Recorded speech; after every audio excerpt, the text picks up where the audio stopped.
5 plaintes déposées en Indre-et-Loire ces 18 derniers mois, dont une pour agression physique. Mais aussi près d'une dizaine de témoignages auprès de l'association SOS Homophobie d'Indre-et-Loire. Les actes homophobes persistent, mais le département est loin de cette recrudescence constatée en France. Leur nombre est de 2 à 20 fois moins important que dans une quinzaine d'autres départements. Un bilan local à relativiser.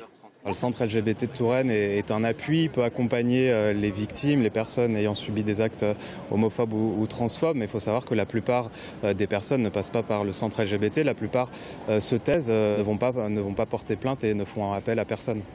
Un tiers des actes homophobes se déroulent dans les lieux publics et au sein même de la famille. Internet est aussi mis en cause dans un peu plus de 20% des cas. Ça m'est déjà arrivé qu'on me dise qu'il faille que je me fasse psychiatriser, pire que je ne devrais pas exister ou que je devrais me suicider. La résurgence de mouvements politiques anti-mariage pour tous aurait libéré la parole homophobe, selon les associations. Des associations qui continuent donc d'informer. Pour moi, c'était la même chose, transsexualité, transidentité.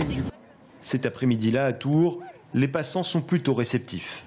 Le fait qu'on connaisse, ça enlève de la peur, de la détestation qui ne sont pas forcément justifiées. L'homophobie en France donc, mais pas seulement. La situation en Tchétchénie horrifie les militants. Le pays de Ramzan Kadyrov accusé de mener un génocide envers les homosexuels. Un sujet dont il sera de nouveau question dans un mois pile pour la marche des fiertés LGBT à Tours.